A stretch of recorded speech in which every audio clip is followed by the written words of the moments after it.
Hello friends, welcome back. हम वापस से आ चुके हैं। पिछले लेक्चर पे हमने सीखा था वेरिएबल्स एंड डेटा टाइप्स। तो इस लेक्चर पे हम सबसे पहले अब क्या करने वाले हैं, हमारा एक फर्स्ट प्रोग्राम बना के देखने वाले हैं जावा का। तो हम एक सिंपल कोड भी प्रिंट करके देख लेंगे उसमें, और उसके आगे के फिर टॉपिक्स हम नेक्स्ट लेक्चर से करेंगे। तो सिंपल अभी मैं आपको बता देता हूँ कि मैंने इसके लिए क्या किया है, इंटेलिजे आइडिया डाउनलोड कर लिया है। तो आप भी इंटेलिजे आइडिया डाउनलोड कर सकते हैं, या फिर आप HTX का यूज़ कर सकते हैं, या फिर आप एक्लिप्स का यूज़ कर सकते हैं। तो आप जो भी चाहे वो यूज़ कर सकते हैं। मुझे पर्सनली इंटेलिजे ज़्यादा अच्छा लगता है, तो मैंने ये यूज़ कर रहा है।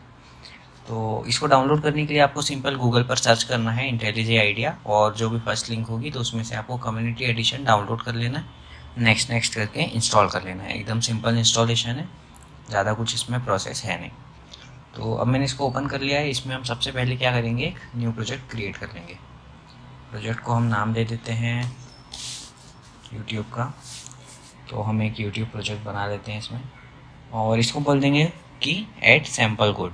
तो ये क्या करेगा, एक सैम्पल कोड भी हमको जनरेट करके दे देगा। तो एक तरीके से क्या होगा कि हमारा जो फर्स्ट प्रोग्राम है वो हमको इस पर बनाया मिल जाएगा। तो इसमें हम क्रिएट पे क्लिक कर देते हैं। तो ये देखिए, हमारा एक यूट्यूब नाम का एक प्रोजेक्ट बन चुका है। फिर ये जो SRC फोल्डर आपको दिख रहा है, इस पर हम लिखते हैं अपना सोर्स कोड, और इस पर हमको इसने क्या दे दिया है, एक मेन क्लास बना के दे दिया है। अब ये जो मेन क्लास होती है, इसने इसका नाम मेन क्यों दिया है?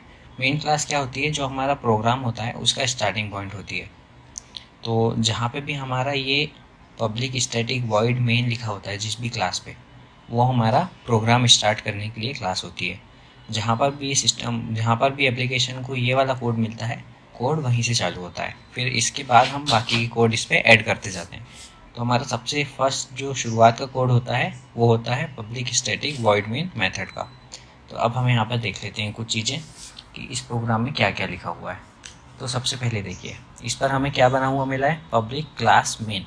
मतलब कि एक क्लास मिली है जिसका कि नाम क्या है, मेन है।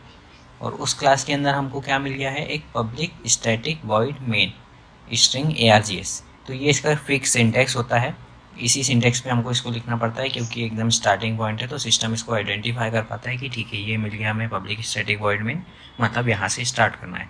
तो इसका ये फिक्स सिंटैक्स होता है, हमें यहाँ पे इसको लिखना पड़ता है।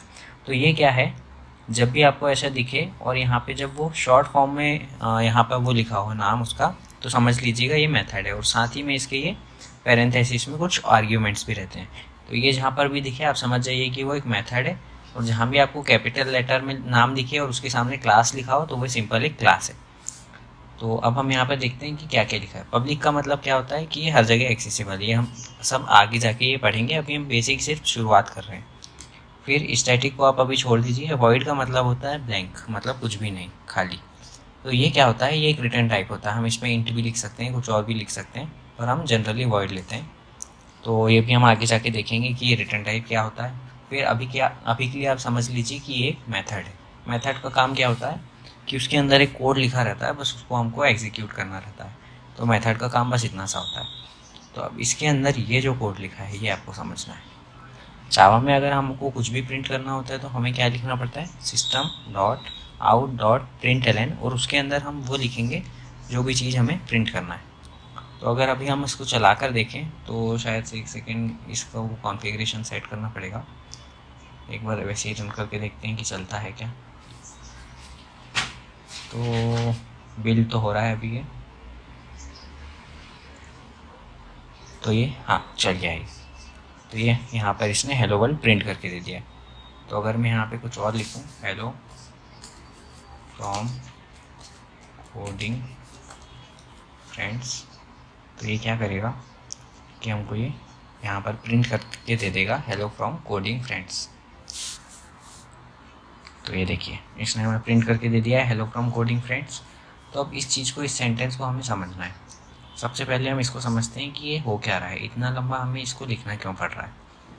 ये अंदर की चीज़ तो बस वही है जो हमें प्रिंट करवाना है। हम यहाँ पे वेरिएबल भी प्रिंट करवा सकते हैं, ऑब्जेक्ट प्रिंट करवा सकते हैं, या फिर कोई स्ट्रिंग वगैरह प्रिंट करवा सकते हैं। जो भी चीज़ हमें प्रिंट करवाना है वो हमें इसके अंदर लिखना पड़ेगा। तो देखिए, अब क्या हुआ, सिस्टम, इसका एस कैपिटल लेटर दिख रहा है आपको, मतलब कि ये क्लास है। इसके आप ऊपर आप होवर करेंगे तो आपको वैसे भी दिख जाएगा कि एक पब्लिक फाइनल क्लास है सिस्टम नाम की। और इसके अंदर आपको देखिए डिस्क्रिप्शन भी मिल जाएगा, आप होवर करेंगे तो इसलिए इंटेलिजे मुझे पर्सनली ज़्यादा बेटर लगता है, क्योंकि यहीं पे आपको डेफिनेशंस वगैरह भी मिल जाती है और इसके कुछ शॉर्टकट्स होते हैं, तो वो भी हमें ईजी पड़ते हैं। तो यहाँ पर देखिए, ये आपको सिंपल समझ आ गया कि सिस्टम नाम की एक क्लास है। अब अगर हम आउट के ऊपर देखें तो आउट क्या है, उसके एक मेथड होगी या फिर एक स्ट्रीम है। सिंपल अभी हम मेथड लेके चलते हैं, ठीक है। तो ये सिस्टम क्लास है, उसके अंदर ये आउट है और उसके अंदर एक println मेथड है।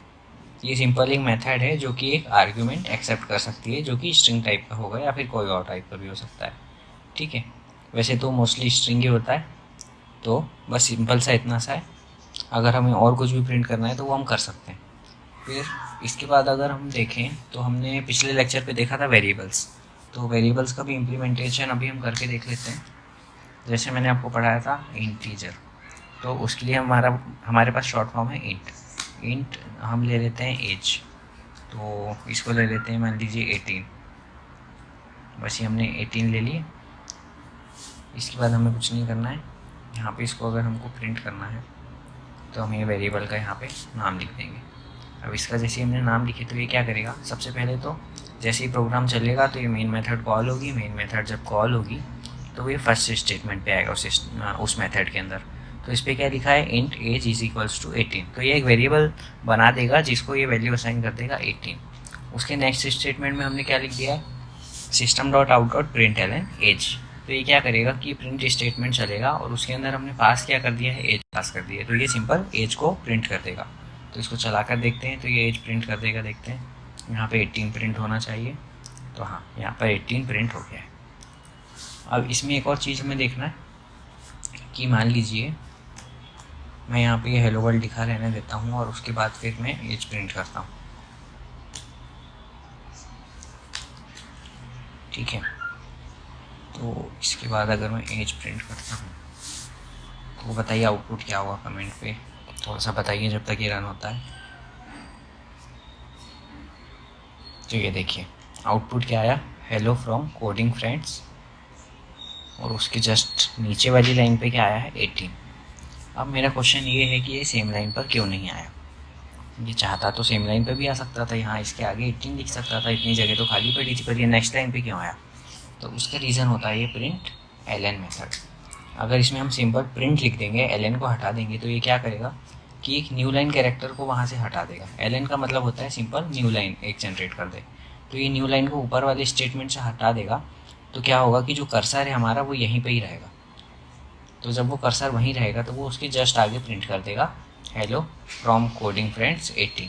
इसको रन करके देखते हैं, तो जस्ट उसके बाजू में 18 प्रिंट हो जाना चाहिए। तो ये देखिए ये सिंगल लाइन में प्रिंट हो गया।